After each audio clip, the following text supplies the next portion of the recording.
Bharatiya Janata party ने आगामी विधानसभा चुनावों को लेकर अपनी तैयारियों को तेज कर दिया है। विधानसभा चुनावों को लेकर प्रत्याशियों की लंबी लिस्ट को लेकर अजमेर संभाग प्रभारी प्रसन्न मेहता एक दिवसीय दौरे पर अजमेर पहुंचे। इस दौरान उन्होंने आगरा गेट स्थित होटल में प्रधानमंत्री नरेंद्र मोदी के कार्यक्रम मन की बात में शिरकत की। इसके बाद उन्होंने अजमेर समन्वय समिति के पदाधिकारियों के साथ बैठक की। बैठक में प्रमुख चुनावों के साथ ही अन्य विषयों पर चर्चा की गई। जिले में किसी तरह से पार्टी को मजबूत करने के साथ आगामी चुनावों में उतरा जा सके, इसे लेकर विचार विमर्श किया गया। अजमेर मीडिया से बातचीत करते हुए उन्होंने कहा कि आगामी विधानसभा चुनावों को लेकर पार्टी तैयारी कर रही है और आने वाले 2023 और 24 में एक बार फिर भारतीय जनता पार्टी विजय होगी। उन्होंने कहा कि भारतीय जनता पार्टी के पदाधिकारी और कार्यकर्ता केंद्र सरकार की जन कल्याणकारी योजनाओं को लेकर मैदान में उतर चुके हैं और सभी को कई दिशा निर्देश दिए गए हैं। साथ ही राज्य सरकार की जन विरोधी नीतियों, पेपर लीक और बेरोजगारी सहित अलग अलग समस्याओं को लेकर भी कार्यकर्ता तैयारी कर रहे हैं। इसी को लेकर लगातार सड़कों पर उतरा जा रहा है और जनता को जागरूक किया जाता है। वहीं उन्होंने कहा कि आगामी विधानसभा चुनावों के दौरान अच्छे और जनता के बीच रहने वाले उम्मीदवारों को उतारा जाएगा। लेकर पार्टी आलाकमान अपनी तैयारियों में जुट गया है और इससे लेकर फीडबैक लगातार अलग अलग जिलों और विधानसभा क्षेत्रों में लिया जा रहा है। देखिए, जब आपने राजस्थान में आगामी चुनाव की बात की, भारतीय जनता पार्टी का कार्यकर्ता हर वक्त 365 दिन या अपने जीवन के प्रत्येक पल में पार्टी के संगठन को विस्तार को और देश की समृद्धि को आगे ले जाने के लिए कटिबद्ध रहता है। चुनाव के अंदर मैं ये निश्चित रूप से कह सकता हूँ कि हमने भी जन आक्रोश यात्राओं के जरिए करोड़ों लोगों से मिले, उनकी बातों को जाना, उनकी समस्याओं को जाना। आने वाला समय निश्चित रूप से भारतीय जनता पार्टी का है।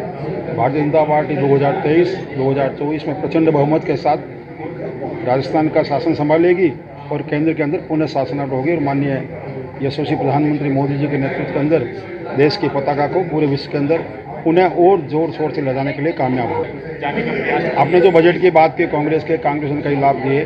मैं केवल इतना ही कहना चाहूँगा कि कांग्रेस के पिछले 4 सालों के बजट उठा के देखेंगे तो बजट केवल लोक लुभावनी घोषणाओं तक सीमित रहते हैं। वो अपने बजट की किन्हीं मांगों को पूरा कर नहीं पाते और ये सब मीडिया जगत भी जानता है और राजस्थान की जनता भी जानती है। बीजेपी का क्या फोकस रहेगा, किस तरह से जनता से जुड़ाव आप करेंगे, क्या ऐसा करने वाले हैं जिससे जनता आपके साथ जुड़े?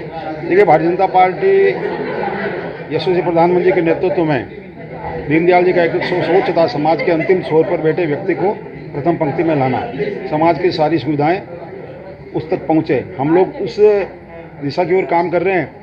आप देखेंगे मोदी जी की सारी योजनाएं, चाहे उज्ज्वला योजना हो, चाहे स्वच्छ भारत योजना हो, चाहे हमारे इज्जत घर तो शौचालय जैसे कि शोधन शौचालय हो, सारी योजनाएं समाज के अंतिम छोर पर बैठे व्यक्ति की भलाई के लिए हैं और इनके माध्यम से समाज का एक बहुत बड़ा वर्ग एक लाभार्थी परिवार के नाते।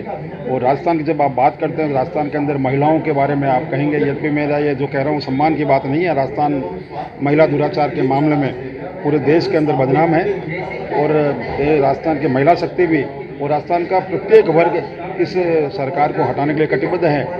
और माननीय मोदी जी के केंद्र की योजनाएं जिसका फायदा समाज के प्रत्येक वर्ग को, हर घर को मिला है और हमारी पूरी सरकार की योजनाओं के फायदे सबको मिल रहे हैं। इन सबको देखते हुए और संगठनात्मक हमारा जो काम करने का तरीका माननीय हमारे प्रदेश अध्यक्ष के नेतृत्व में, पूनिया के नेतृत्व में, हम लोग बिल्कुल आसान भी थे कि आने वाले समय में भाजपा का कमल राजस्थान में प्रचंड बहुमत से खिलेगा। देखिए, ये विषय चयन समिति का है। मेरे जैसे कार्यकर्ता के कोई इसके बारे में टिप्पणी करने मैं उचित नहीं समझता, लेकिन भारतीय जनता पार्टी का चयन की पद्धति जिसको जनता चाहती है, जिसकी जनता के अंदर छवि है और जो पार्टी के लिए आने वाले समय में बिल्कुल निष्ठा के साथ पार्टी के ध्वज को आगे बढ़ाने में सहायक होगा, वैसे ही प्रत्याशी का चयन भाजपा करेगी। इसके बारे में आप निश्चिंत रहिए। देखिए, आज हम सब ने भारतीय जनता पार्टी अजमेर शहर जिला के वार्ड संख्या 68 के शक्ति केंद्र में माननीय मोदी जी के 98वें मन की बात के एपिसोड को सुना। हम सब जानते हैं माननीय मोदी जी मन की बात के जरिए जनता के बीच में छोटे छोटे विषय जब हम सुनते हैं तो लगता है कि हमको इसका भान था, लेकिन वो विषय हमारे जहन में आना बहुत कठिन होता है। इन छोटी छोटी बातों में बात करके देश की विधा को, देश की कला को और देश की संस्कृति को पूरी दुनिया के अंदर ले जाने का जो एक अभिनव प्रयोग कर रहे हैं। और वही प्रयोग भी आपने देखा होगा G20 के माध्यम से हम सब के बीच में आया। पूरे देश के विभिन्न शहरों की, पूरे देश की संस्कृति को दुनिया के सामने ले जाना। आज की मन की बात में उनका जो फोकस था हमारे खेलों के प्रति, हमारी विधाओं के प्रति, हमारे खिलौनों के प्रति, और वर्तमान के अंदर इस टेली कम्युनिकेशन युग में जब आम जनता को मेडिकल सुविधाओं के बारे में दूर से दूर तक जाना पड़ता था, एक जो नई विधा ई संजीवनी के माध्यम से घर बैठे डॉक्टरों से चर्चा करना, उसके बारे में भी डॉक्टरों से चर्चा की, मरीजों से चर्चा की और लोगों के सामने संदेश दिया। हम बदलते परिवेश के अंदर सारे संसाधनों का उपयोग करते हुए किस प्रकार इन सेवाओं का लाभ प्राप्त कर सकते हैं। आज उन्होंने UPI ऐप के बारे में भी, एक जो UPI नाउ इन सिंगापुर और भारत के बीच में सीधा जो आदान प्रदान हो रहा है, उसके बारे में चर्चा की।